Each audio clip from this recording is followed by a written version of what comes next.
emotionally torn about doing the right thing. But the right thing also is for me to not make $6,000 a year and try to support 4 people, soon to be 5.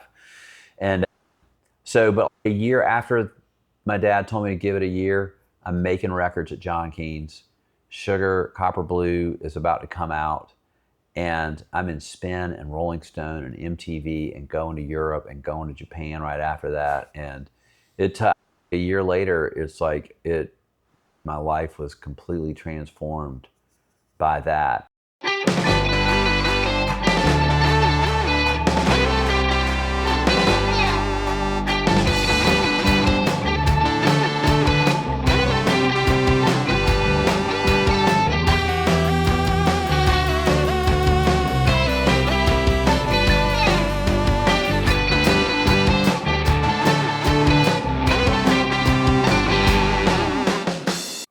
Welcome to Overeducated and Underemployed. We've got a hell of an episode for you this week. I sat down with David Barbe, who is, of course, the bass player in Sugar, producer of all the Drive-By Truckers albums except for the first couple. He also is their pinch hitter. I've seen him step in various roles, and he talks about playing drums for him at one point last year. He's a producer, engineer. He's recorded a bunch of my guests that I've had on this show. He's recorded T.R.D. Morris with Dead Confederate. He's recorded the Drive-By Truckers. He's recorded Lee Bain's last album, which I think might be my favorite, Old Time Folks. He's worked with Sunvolt. He's worked with The Glands, Bloodkin. He just got out of the studio with Steve Wynn and Peter Buck and a slew of other amazing musicians, including our buddy Jay Gonzalez. He's working on a band called Barnhouse that I saw at Athens that I'm going to show you all about in my episode about that. This guy does it all. He's the director of the Music Business Certificate Program at the University of Georgia. We call him the professor. It was an honor to sit down with David Barbe. Here's my conversation with him. Next week, we got Dash Riprock, and they recorded with Henry Barbe, David's son, over at Dialback Sound. We talk about that. So please hit subscribe, and I hope you enjoy my talk with David. Welcome to Overeducated and Underemployed. Sounds perfect. Yeah. It's the state of this nation. Yeah. I borrowed my buddy Lee Baines, who you produced. Very great guy. It's in his song Centerville.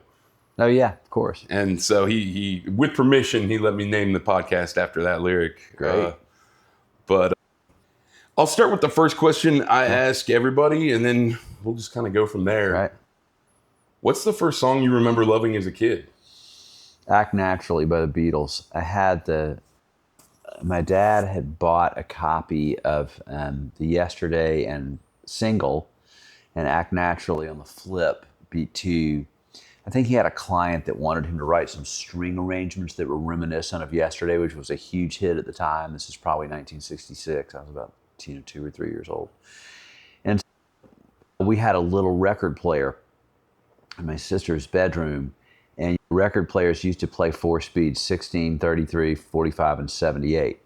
And we would listen to the Act Naturally side, the Buck Owens cover, and then speed the turntable up to 78 and just do these insane dances. And I would recommend anybody listen to that song sped up by 50%, 75%.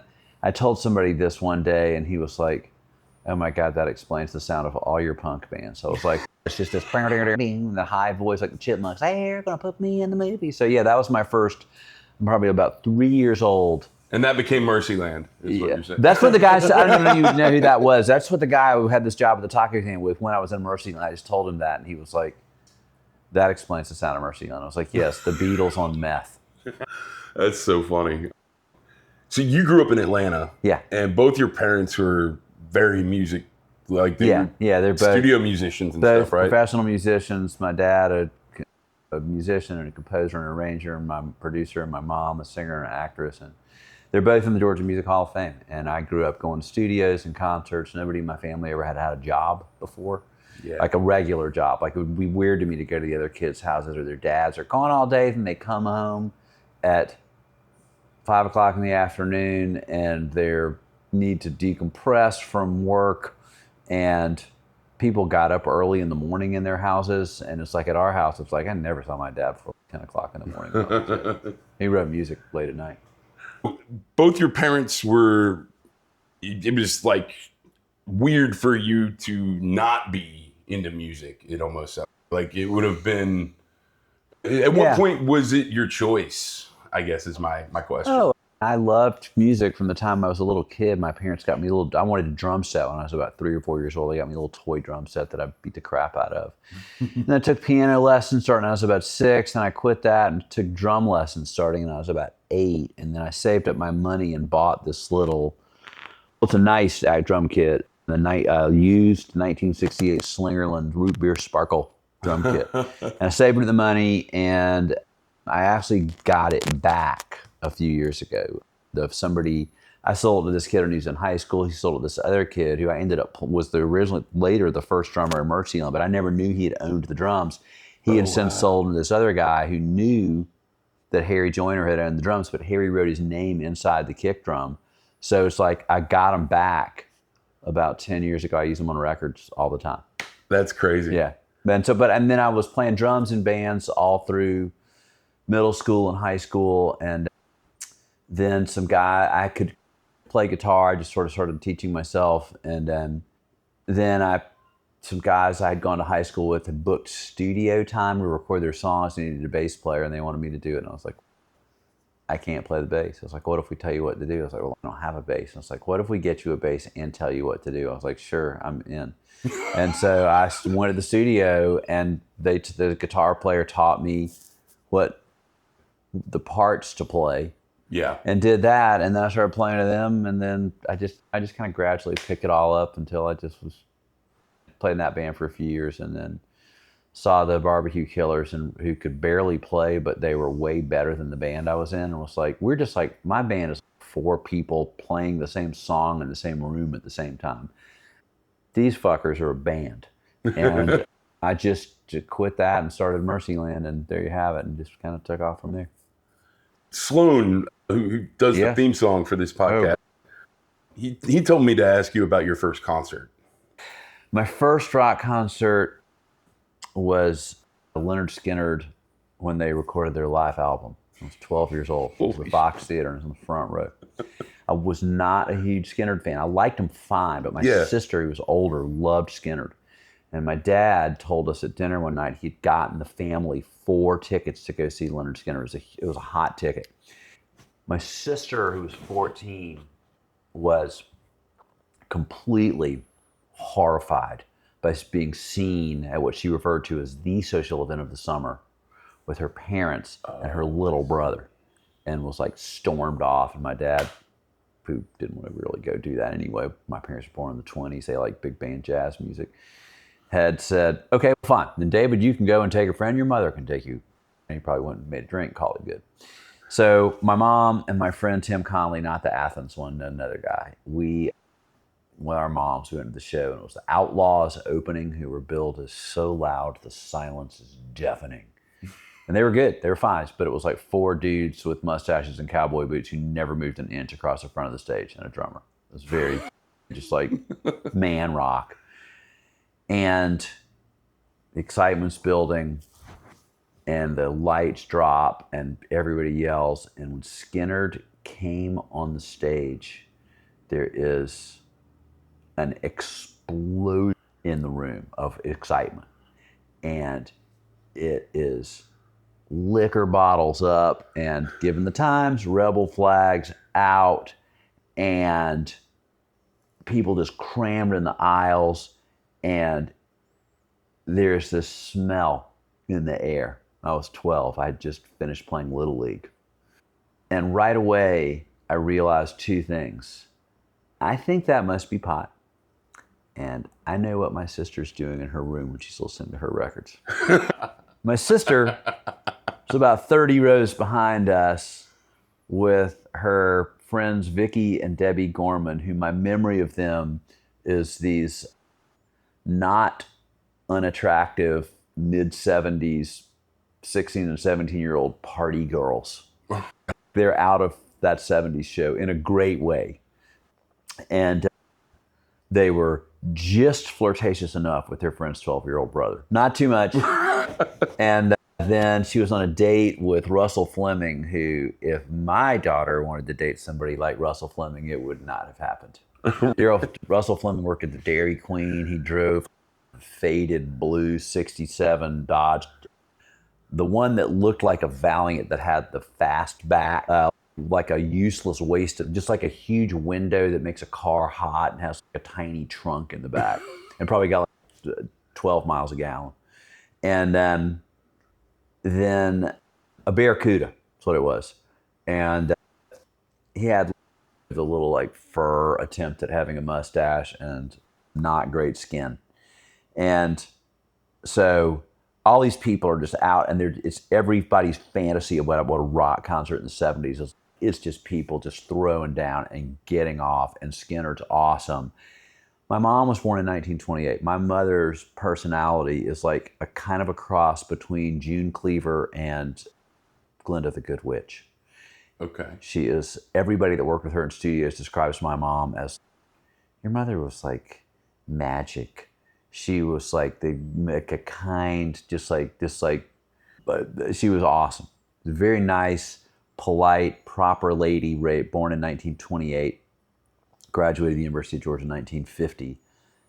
This scene in the Fox Theater is outside of her realm, to say the least. Yeah. And she is extremely concerned, and people are out of their seats, and she's just like, and we get like 6-8 songs into it, and she's, there's going to be a riot. This is out of control. We have to find an usher. And at this point, if it had been the Rolling Stones or a former Beatle, I would have, or hell, Earth, Wind, and Fire for that matter, I would have grabbed onto that. We're not going, but especially with the Rolling Stones. But it was like, you know what? I checked the box.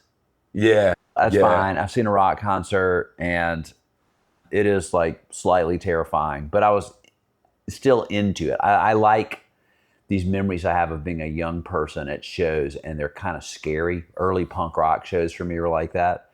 And so we go to the back, and as we're walking up, I see my sister and the Gorman sisters and Russell. And I look at her, I looked over there and kind of smiled. She looked at me and was just like, don't you say a thing. And I was like, she owed you one. I know what's up. Lives in here. And so my mom, we find like an usher in the back, like a collar. And he's like a collar. Yeah. You have to restore order and stop this. And he's like, ma'am, I can't do that. Who's in charge here? And he points to the back. And back in the back is Alex Cooley, who is a legendary Atlanta concert promoter. Alex put on the Atlanta pop festivals in 69 and 70.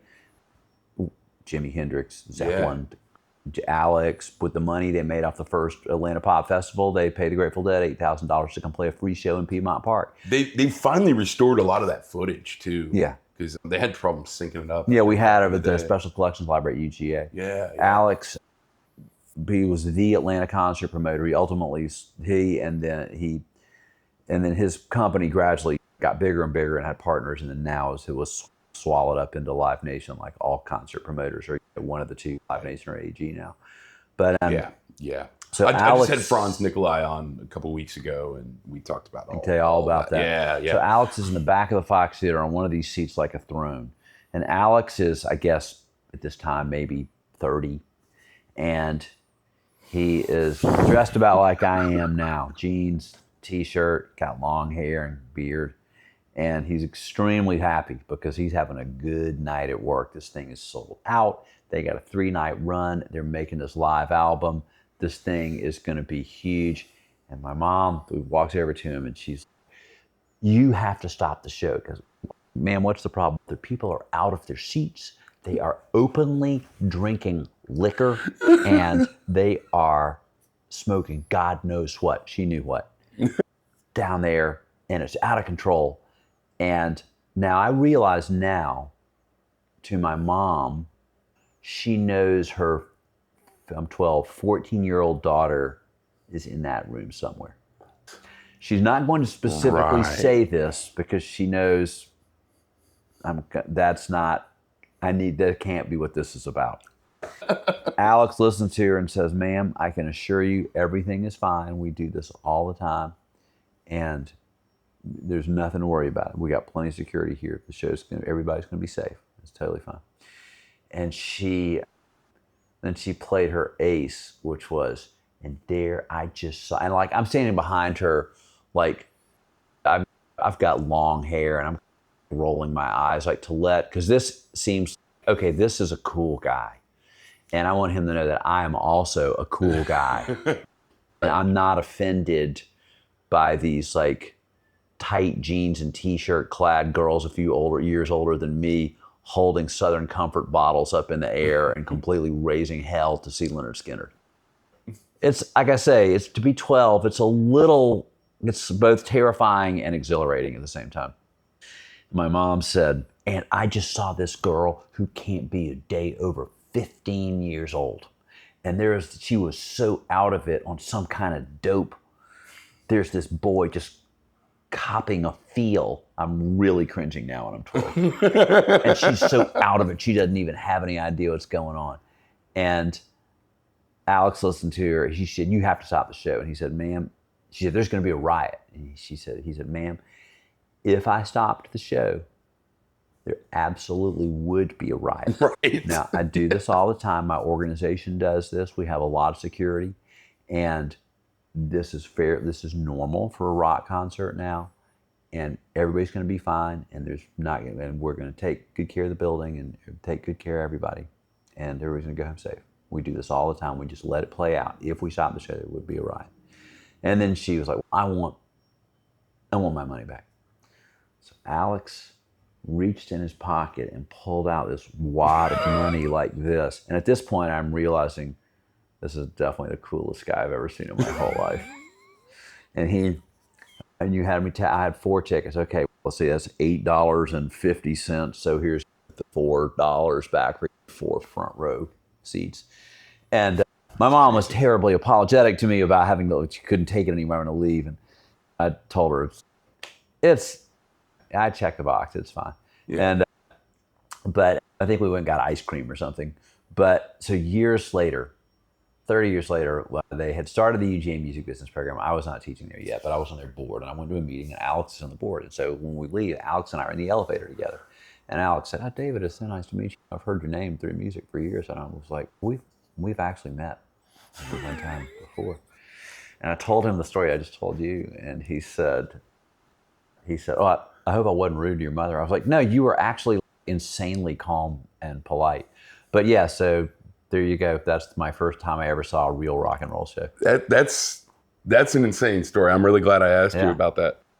It feels like your mom in that story is representative of the way middle America rock and roll at the time. I think that was kind of the mass hysteria reaction to it. It's a generational divide. People born before 1940 grew up in the Depression. They grew up in rationing in World War II. People like my parents, born in 27 and 28, my dad served in the Army in World War II. When my mom came to college in 1946, the male to female ratio at the University of Georgia was 5-1 because of all the men who came in from the Army and went to college on the GI Bill. By the time Elvis Presley hit, they are adults with established musical tastes. All these music that we love, that if we really, really, really trace it back, unless you grew up in a cult and you've changed as an adult, frankly, the music that we really bonded with when we were in adolescence, it kind of never leaves you. Yeah. To this day, it's like I embrace all kinds of new music. Today I have listened to a ton of meditation music, and then yesterday was all super heavy dub reggae. I also listened to some hypnotic techno this morning to get on the stationary bike with and get my body moving. But at the end of the day, it's like the Rolling Stones, Jimi Hendrix, the Beatles, Led Zeppelin. It's like this music that I loved when I was like 12 or 13. And so to my parents, it's like, that's the music of the 40s, right? People born after if you were born after baby boomers, obviously, Yeah. but even a few years before, if you're born in the early 40s or even the late 30s, you're in college or high school. You're in high school when Elvis happens. You're in high school when rock and roll explodes in the mid 50s. Being 16 or like the people, all the legendary English rockers being like 12, 13 years old, 15 years old. John Lennon was 16 when Elvis broke. Seeing that is totally culturally different. It's a different experience. People before, rock and roll was a threat to the existing order. We just saved the world with World War II. We have saved the world, and our first moves in Germany and Japan was to reach out in friendship and help them rebuild their economies in their countries. Let's build a new world order together. You can't do what you did, but we can all do this together. They lived in a different time, in a different order, and people were a different way.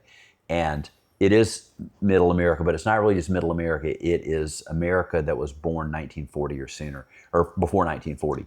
People born in the 20s and 30s, no, but people born in the 40s, they're like I say, they're teenagers when Elvis broke.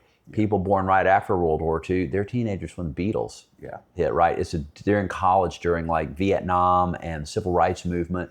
And so it's a different culture, but that is totally the divide.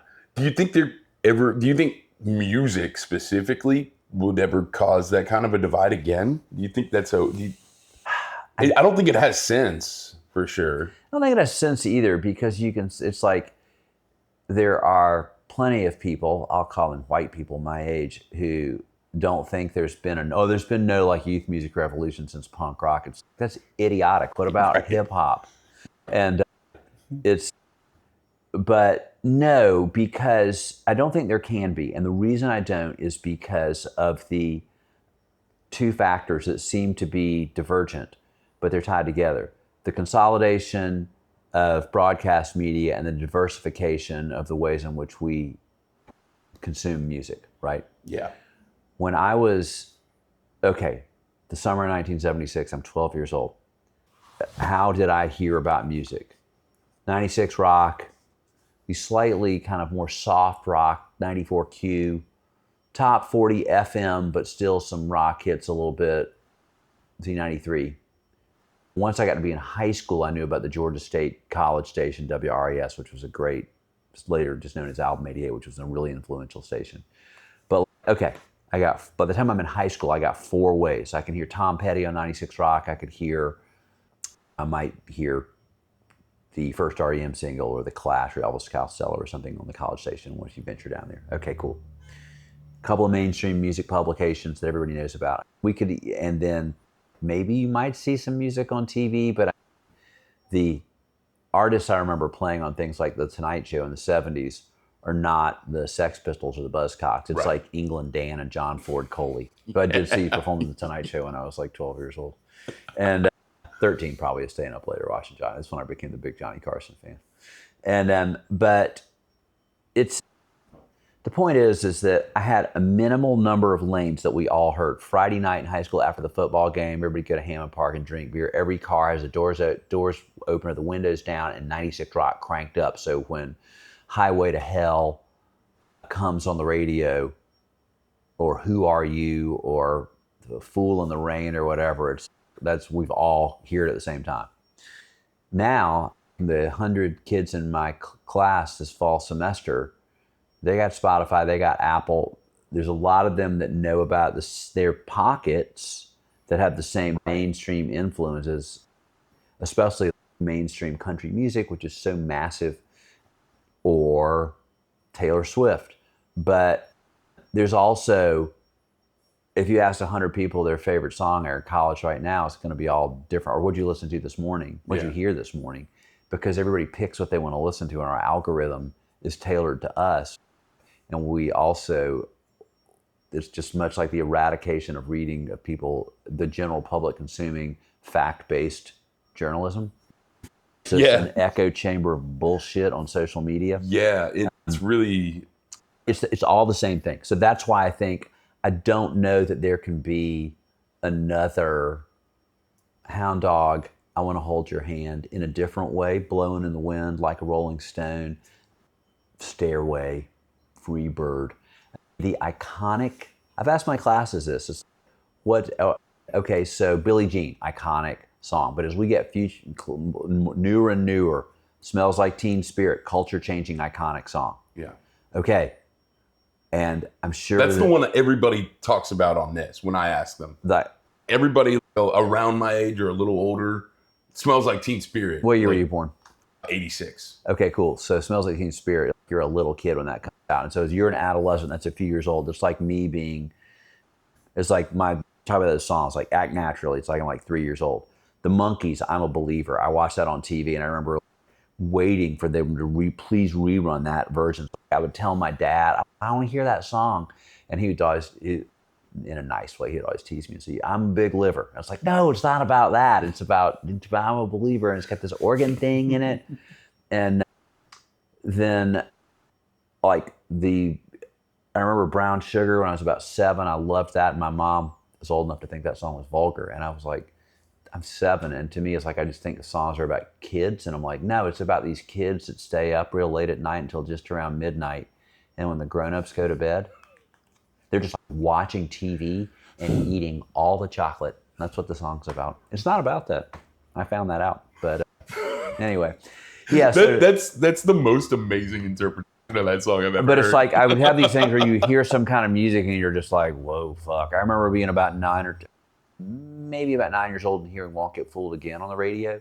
And that long droning keyboard thing in the middle, my sister is, Mama, make him turn that off. And I was like, no, this is incredible. Or seeing the Stones on some award show, they sent in the video of It's Only Rock and Roll, which you've never seen it, you should. It's this promotional film of them in these sailor suits in this plastic bubble that fills up with soap suds while they're playing. And like always, Mick is completely flamboyant and everybody else is just kind of desultory, looking at the ground. And I'm like, those guys looking at the ground are so cool. And but it's like you have these things that affect you at that age. But Smells Like Teen Spirit, and I'm sure, but it's, you know what else should be, but I think is, by this time, by 2000, I think the culture is already starting to, with Napster and early online things, starting to diversify so much that somebody asked me recently, what's the greatest pop single of all time? And I was like, Hey Ya, because there's no way not to love it. It is uplifting, but it's not maudlin or overwrought in any way. It's fun, but it's not stupid. It's smart, but it's simple. It appeals to everybody. If you like hip hop and the Beatles or punk rock or what, it's like, I don't know anybody that doesn't like Hey Ya. Yeah. But I don't think that Hey Ya has the cultural impact that Smells Like Teen Spirit does. I think that's true, yeah. I would say Seven Nation Army might, because of the way it's been adopted in sports and things like that. But it's like it became a different thing, right? Right, but Seven Nation Army is about yeah. But it's not about, if you ask somebody, if you were on Jeopardy and the host, whoever that is now, said, they're like, Led Zeppelin for 500. She had to find this to get to heaven. Oh, what is a stairway? It's like everybody knows. Yeah. Or if it was just like, Lord knows I can't change. You make loving fun. The answer, my friend, is blowing in the wind. You ain't nothing but a hound dog. It's like just saying these phrases, you immediately know the song, right? Yeah. I Want to Hold Your Hand, whatever. Let It Be, Hey Jude. You could go on and on. And Smells Like Teen Spirit, same kind of thing. Hey Ya, for those of us who love that song, of course. Shake It Like a Polaroid Picture, incredible. But Seven Nations Army is like that Gary Glitter Rock and Roll Part 2 that people just know the riffs because of sports. Right.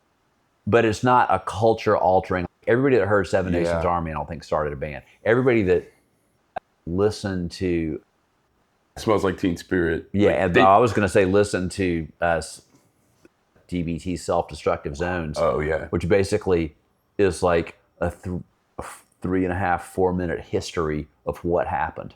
Yeah. But it changed the culture. Yeah. And What I was thinking you were going to say was like everybody that I've interviewed that said Smells Like Teen Spirit was the song, it was the song that made them start a band.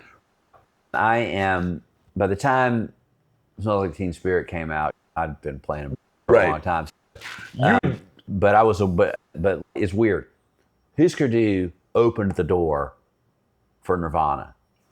Smells Like Teen Spirit opened the door for Sugar, in my opinion, because it was so massive.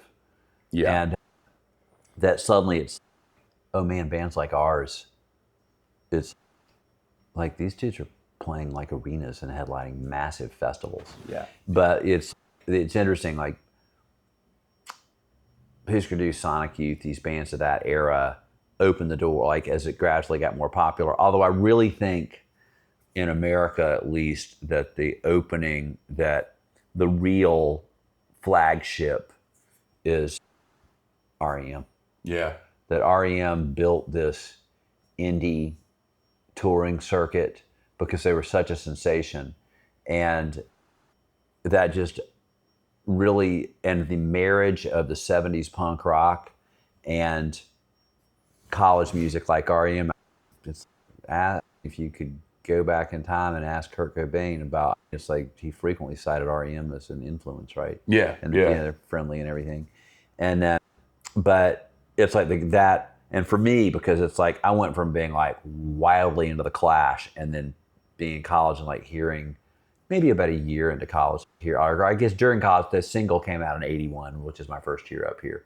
And then Chronic Town came out right at the beginning of my second year of college. I went to see him play right then in a club and was like, oh my God, this is like seeing The Who in the 60s. It's incredible. They were the first one to kind of break through into like mainstream radio, in my memory. Mm-hmm. There could be facts that sure. That's just my. Well, I think what's important and what I'm after on this show is like it's oral history. I want your that's story. My history is that R.E.M. and these other bands. I know the B-52s here before R.E.M., but R.E.M. is just like a touring machine that played all these little places and talked to all these college radio programmers. And there's so many people that are power players in the music business that all worked in college radio in the 80s or worked on college newspapers in the 80s. These music staff of the Red and Black UGA student newspaper, when I was in school, there was a period where it was Chuck Reese, who went on to start the Bitter Southerner. Yeah. Jim Tremaine, who's been the editor of the DJ Times and DJ Life, and biggest electronic music publication in the world in New York for about 35 years now. And Charles Aaron, who was the editor of Spin Magazine for 25 or 30 years. We were all in journalism school together at the same time. Wild. DeWitt Burton, who's R.E.M.'s equipment manager, we were all in journalism school at UGA at the same time, right? But like all these people came out of these creative college, art, music, journalism scenes that work in the entertainment industry. Yeah. It's crazy. But that R.E.M., I think, opened the pathways a little bit where these harder edged bands like Sonic Youth, Husker Du, The Replacements, I remember when it's like you started hearing that Husker Du had just signed a major label record deals. Wow, it's like real. And then suddenly all these bands are getting signed. That opened the door for Nirvana, Pearl Jam, all these other bands that would have been like college club touring bands, I think, a few years earlier. Yeah. And then the wild success of that, I think, in a lot of ways, opened the door for bands like Sugar to come along later. Not much later. I mean, no. Like Copper Blues 92 and Smells Like Teen Spirit Fall 91. But you started Mercyland in 85, but then they broke up in 91 or so? Mercyland played from 85 until Valentine's Day 91, but we planned our demise 6 months in advance because we just knew it was like, this has been great. We've been touring all over the place. We have been a lot of East Coast, a lot of up to New York and back, Boston, DC. But and we were making records, and we had good reviews of records and cool fanzine things, but we could tell that you could just tell it's like it's like a TV show, not letting a TV show run on too long or something like that. Yeah, right? And except a TV show that's not very successful. And so, yeah, it's not. Well, there's that too. Yes. It's like the TV show that its fans really love, but I think it's something like else, Community. sure, everybody else is watching Friends or something. Yeah. And but we so yeah, we just decided 6 months in advance it's just time to move on. And it's like I'd rather go out while we love this thing and feel good about it rather than like when is it going to happen? When are things going to pick up for us? And so made the decision to stop 6 months in advance, and then only played shows that were either something that was super cool or we could make money, or someplace that we wanted to go, like to the beach or New York or something. And then other than that, then we saved all the money, sold our van, made a record that didn't come out until 30 years later. And it came out in bits, like singles and compilations and stuff. Because people were like, we want Mercyland on our compilation. It's like, fine, here you go. I'm not doing anything with it.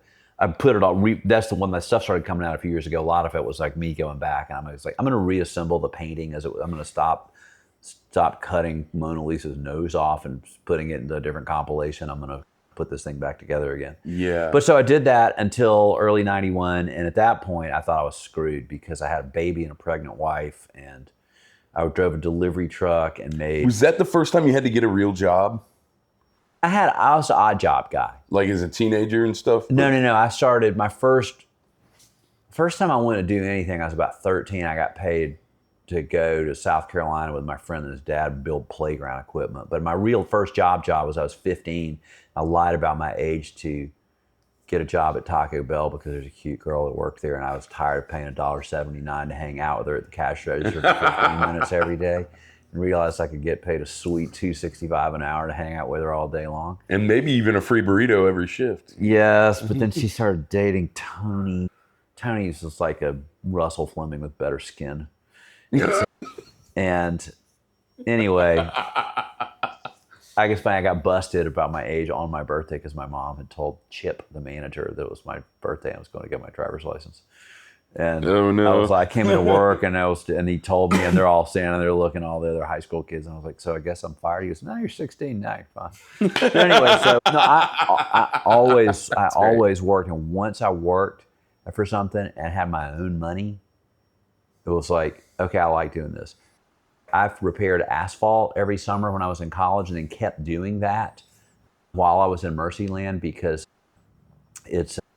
I could make so much money filling cracks and painting shopping centers and things in 2 months. Back when we actually did that to our streets. That I could, yeah. And that's fine. I'm with you. Yeah, and, I know you are. I don't want to get on a deep dive about. No, it's just not what this is about. I had a job deep cleaning the bottom of all the tables in the local Burger Kings. I would take the worst jobs I could that paid the most money for the shortest amount of work, so I just have more time to work on music. Yeah. When I graduated college, I worked at the taco stand over on Millage, which I still love. My mom's, you have a college degree, and I told her, it's like, I need jobs that I don't actually care that much about, so that it does not interfere with what I really want to do. And if you want to be a comedian, or you want to play music, or you want to paint, or you want to make films, it's like, you have to do that. Quentin Tarantino worked in a video store. He wasn't a commodities broker or something. And no, it's very true. The first person I interviewed on here was J. Roddy Walston. Yeah. And he was like, if you have a backup plan, that's going to be what you do. Don't fucking do that. If you have a thing you want to do that. My dad told me, don't give yourself anything to fall back on. You'll fall back on it. I'm glad I graduated college. I enjoyed going to school. I enjoyed learning. But even in college, I never had the idea that my journalism degree was going to be a career working for the newspaper. I had the idea that I'm going to emerge from here, hopefully smarter, or at least less dumb and more worldly, and expand my horizons and broaden myself as a human being. I just embraced education like somebody going to college in 1800. That's how I was when I got to grad school and college. There you go. Just lived in that world. Yeah, it's a good world. Yeah. And of course it got me to Athens at a perfect time. But how aware of Athens were you growing up? Because your mom, at least, I knew about Athens. It's where the Dogs played, but there wasn't. It's like the B-52 started when I was in high school.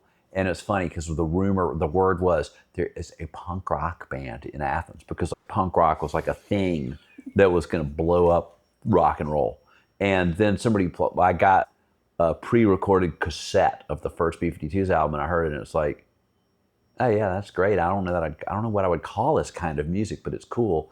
And then I heard the R.E.M. single when it came out, but like I say, I think it might have been the summer right before I started college when that came out. And so when I moved up here, though, it was like there weren't apartments downtown. There weren't all these places to play downtown. There was a tiny little bitty 40-watt club. The first one I went to was the one down on Clayton Street, which is actually the third location and the fifth location. And I knew there were these cool-looking people that looked like they were from the 60s walking around campus, like little pockets, but it was very underground scene. It wasn't. Yeah. And so it took me a little bit to realize that it's like, oh man, I want to go see some other kinds of things rather than just like bands you see on campus or something. But like downtown, there wasn't like a ton of bars or anything like that. And I saw a picture in the newspaper of the Little Tigers. I saw them in the red and black that they were playing the 40-watt. And the picture, I recognized Evan Lieberman, their bass player, as a guy that I had played drums in a band with, and he was like 17 or something. They'd played with this hotshot guitar player who was about 15, and he knew me. And we had played in bands. And so it was like they needed a drummer, and I was a drummer. And so I played in these bands probably that same summer where I saw Skynyrd. I'm like 12. I just playing Little League, and these guys drink and smoke pot and listen to Blue Oyster Cult and make out with girls. They're like real 70s teenagers. Yeah. And I just was like, don't say anything. Just sit in the corner with your drums and just act cool or try to be not uncool. Then, so I went to see their show, and I walked into the little 40-watt. It's packed with people. I immediately saw these people I've seen walking around campus and was like, oh my God, this is where they go. And there's more of them. And as soon as I was in that scene, the way people were reacting to the music, I was like, this is my tribe, man. This is one of the people I'm supposed to hang out with. And yeah, it was really a great moment. So it's probably, so it's, a lot moved. It wasn't like now where people move to Athens and their parents, or by now, hell, maybe their grandparents love R.E.M. And they're like, but there was like 15 or 20 art school cool bands in Athens, and it was a very underground thing. But once I discovered it, man, I was all in. And you've never left since. No. I lived here the whole time. Yeah. At various points, like Mercyland, we talked about moving to New York, and it's like expensive. We tour all the time. We need to say it's cheap so we can afford to live and just go there all the time. And then by the time I'm like making records or playing, I was thinking maybe I should move to Los Angeles or Nashville or again New York or something, but just realized I like it here. I had children young and needed and like it was a better, more stable environment for them. I love Athens. I love the creative community here, and realized that sooner or later the road to the airport would improve and all the telephones in the world, all the computers would be able to talk to each other. And that's what happened. And so, like, I travel a lot still to both play music and to work on records and one creative purpose or another. And I don't mind being an hour and 45 minutes away from an airport. I'll get there. There's planes that go everywhere from Atlanta. Busiest airport in the world, I think, still. And I think it is. So, I've lived in Athens since 1981 and don't plan. Every time I think about moving somewhere else, it's just go hang out there for a while. Yeah. That's what Jay says too. He's like, he's got his thing here. He doesn't want Gonzalez. He doesn't want to leave. Yeah, it's a nice place to call him. So in '91, when Mercyland breaks up, that was about the time you met John Keane and Bob Mould. Too, I knew both of them already. Okay, I had been producing records over at John's studios for a while, but I didn't know how any of the gear worked. I would just go in there and say what I wanted to happen. And I'd go there and argue with John about how to do things. And Bob Mould and I were friends. He was in a relationship with a guy from Athens who'd grown up in Athens that I was friends with, and they came and stayed at our house one time. And then we hit it off whenever he'd come through town with his band or solo. He'd come by the call me and come by the house, and we'd just hang out. Yeah. And so Mercyland broke up.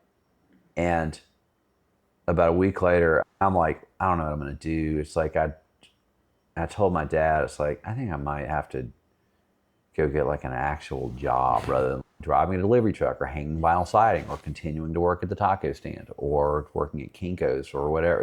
And he's like, I think you're being a little hasty. I think you ought to give it another year and see how things go. It's great advice. Well, because I thought he was going to tell me, look, you've made a great effort of this. You're 5 years out of college and it's probably time for you. You got a family to support. You're probably making a good decision. But he was like, nah, I think you're being a little hasty. And that's killer. It is killer. He's a great guy. And so like a week or two after Mercyland broke up, I got a call from John Keane saying, hey, I saw in the paper your band broke up because we used to go record with John. I was like, yeah. And he's like, I'm wondering, I need somebody to work over here. Do you want to learn how to be an engineer? And I was like, yes. And John, to his credit, his eternal credit, that guy saw me coming over there to argue with him and tell him how to do his job that he knew a lot more about than me, realized that meant that I really had the drive to do this. And I had ideas. And then around that time, Bob started talking to me. So it's interesting. A year after that happened, so it's Valentine's Day, 91 is our last show in Athens. We did play the next night in Atlanta at this place, the Cavern. It didn't last long. And a year after that, I'm in Sugar. And it's like Bob was talking to me about it, and by the fall, he really was kind of directly asking me if I want to be part of his new band. He'd send me demos of songs, and they're incredible. The cassette home demo of Hoover Dam that had rough sketches of all the keyboards and stuff on there was like mind-blowing. And yeah. And I loved Bob, and I loved Husker Du, and was like, respected him. And he and I were over at Peter Buck's house after Bob's solo show, and Pete and Peter had brand new shoes on. And earlier that day, I told Amy that her 2-year-old Annabelle needed shoes, and I was like, you got to give it a week on the shoes because I got this band I'm going to record next week, and I'll get paid then. First, we got to make the house payment, and then I got to pay the power bill, but then I'll get paid by this other thing, and I got this other thing. The week after that, and we'll go to Target and get her some shoes in. $20 for a pair of little kid shoes was just out of the question. And I had 2 children. I made like $6,000 a year. Yeah. But we made it work. Yeah. We made it work. It's like we just lived super punk rock close to the bone, and which I kind of still do, really. I'm sure that your billion viewers that you have on this can tell by my sartorial splendor that I still haven't really changed very much, but they might literally be the same clothes. But anyway, they've been washed. It's fine, they're clean. You know? But I remember just thinking about it and was just like, these guys can buy shoes literally anytime they want to. And it's just, I gotta do this. I wanted to, but I also had these little kids at home, and I was emotionally torn about doing the right thing. But the right thing also is for me to not make $6,000 a year and try and support 4 people, soon to be 5. And so, but a year after my dad told me to give it a year, I'm making records at John Keane's. Sugar, Copper Blue is about to come out. And I'm in Spin and Rolling Stone and MTV and going to Europe and going to Japan right after that. And a year later, it's like my life was completely transformed by that. But it's like in the case of both John and Bob, both true gentlemen, they were, as soon as I was free, they weren't going to hit on their buddy's girlfriend while she's still dating him. Yeah. When they saw my band broke up, they were like, hey, you're actually pretty good at this. Do you want to work in my studio? Yes. Do you want to be in my band? And yeah, and then there we go. Having just a person or two like that it means the world. Man, if I had not really, really busted my ass and committed to living the way I was to pursue the creative work, luck, like people say, was the intersection of hard work and opportunity. And if I had not, I had put myself, I'm aware now, they both were really lucky breaks. Yeah. But I was in position to capitalize on them because when John called me, I had made hundreds of 4-track cassette recordings and worked in tons of different studios just as the producer, standing there and watching and learning and taking notes. And in the case of Bob, it's like I'd toured, I'd played tons of shows, I'd booked tours, I'd managed my band, I'd done all this stuff and released records and then committed to the music. That's kind of how I feel about me and comedy and podcasting. It's the same thing. It's like I've done all these other things in my life that really lent themselves well to this stuff. And it's not luck. It's hard work. And then you kind of lucked into maybe something that all that hard work helped pay off for. But you stopped touring with Sugar in '95. Yeah, to stay home with your family. Yeah, it was an amazing, do more engineering and recording. When I was in Sugar, it would be like, okay, go to Massachusetts for 6 weeks to make Copper, Blue, and Beast, or come home for 3 months and make 10 records. Go and still work at Kinko's because I was paranoid. I had a family to support. Go to a 3-week U.S. club tour the summer before Copper Blue comes out. Fly from New York to London, do In-Store Tower Records, a show at Clapham Grand in London, a BBC performance, a university show, 2 days of press, fly home, make about 6 more indie rock records, go to Europe and start the fall Copper Blue tour, come home for a week, make a record, go, and then that's when finally this older woman that worked at Kinko's with me told me, you need to quit this job. I saw you on MTV last night, and you were in Rolling Stone 2 weeks ago. It's like, you need to stop doing this, David. It's gonna work for you. She was so nice. She could have just left a copy of it on the copy of the Rolling Stone on the copier and just like she was so put them nice up all to over the store. encourage me to do that. Come home, go on U.S. Part 1 between St. Louis, Minneapolis. There was a day off, so just for fun, I decided I would use my frequent flyer points that I now accumulated this year, fly home, take my little bitty children out trick-or-treating. Did not realize I was also going to start the process of creating child number 3.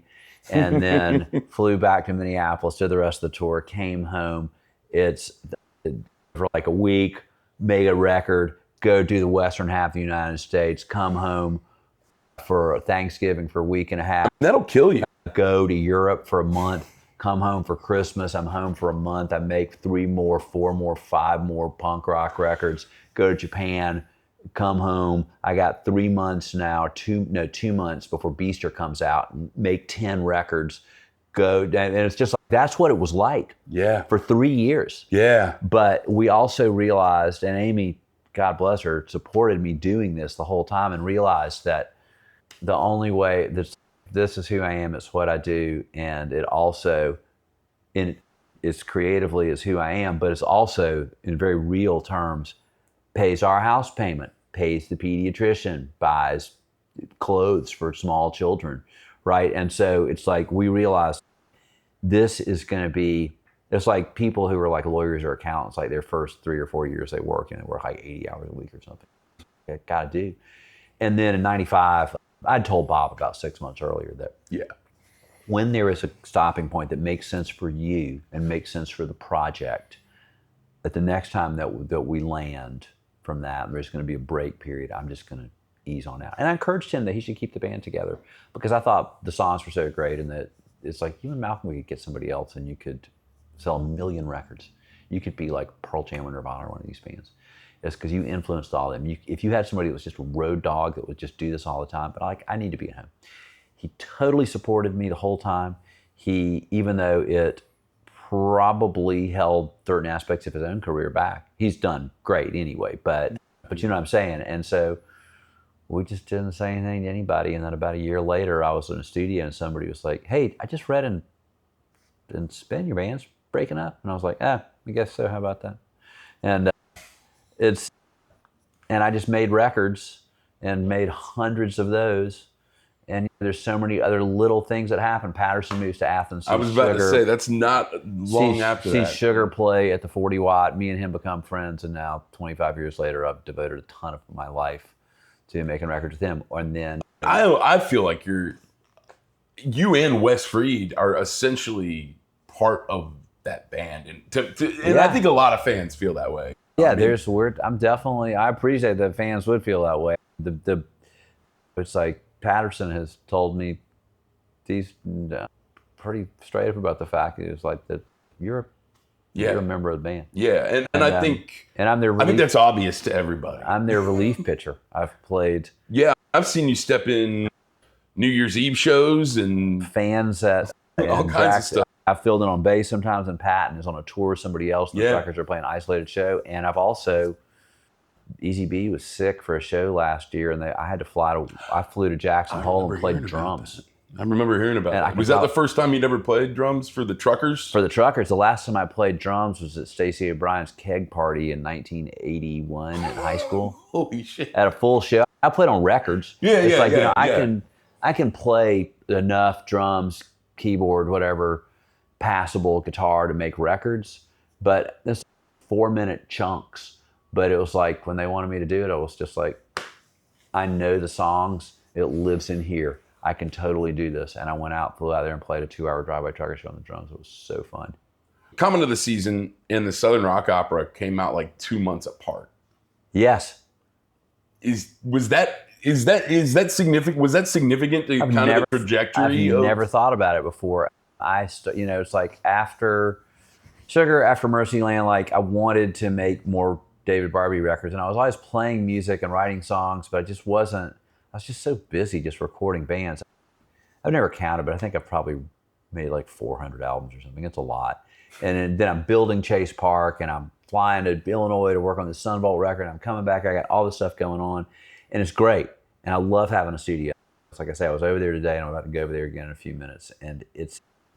But I just had this idea that I was going to make a record that to me was like my version of, not creatively, but just philosophically, of like all things must pass, where I'm going to get all these people I work with.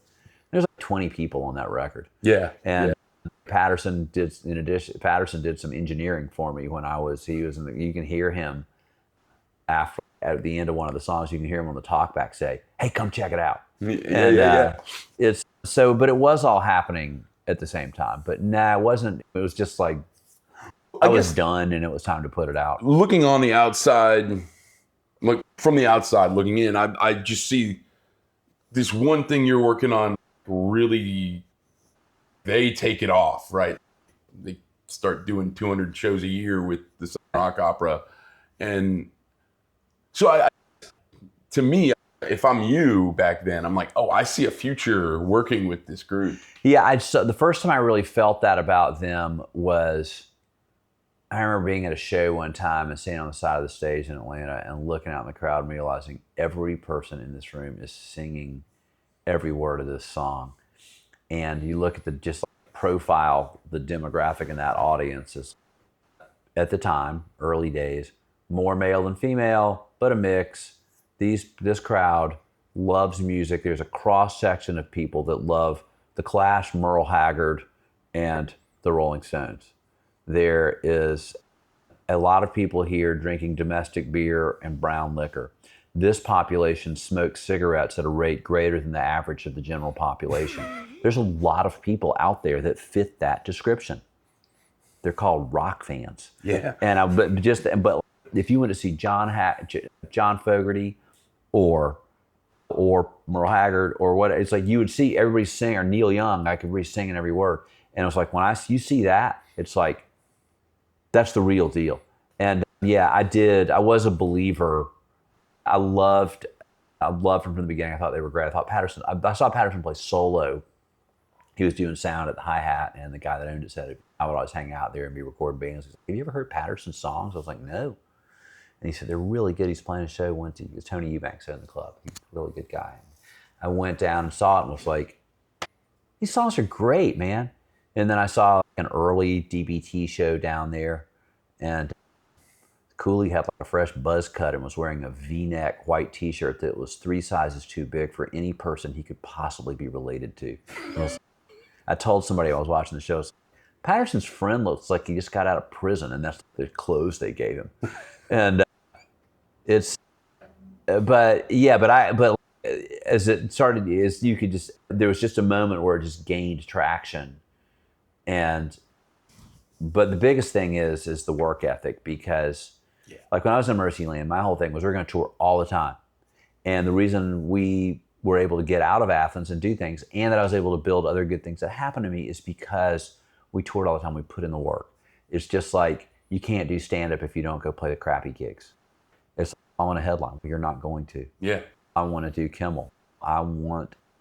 There's a great scene in The Sopranos where one of Junior's guys tells him, oh, I want this to happen. And Junior Soprano says, I want to fuck Angie Dickinson. But this is this is reality. And it's just like, Junior's a great character. And he's one of the best ever. Incredible. Incredible.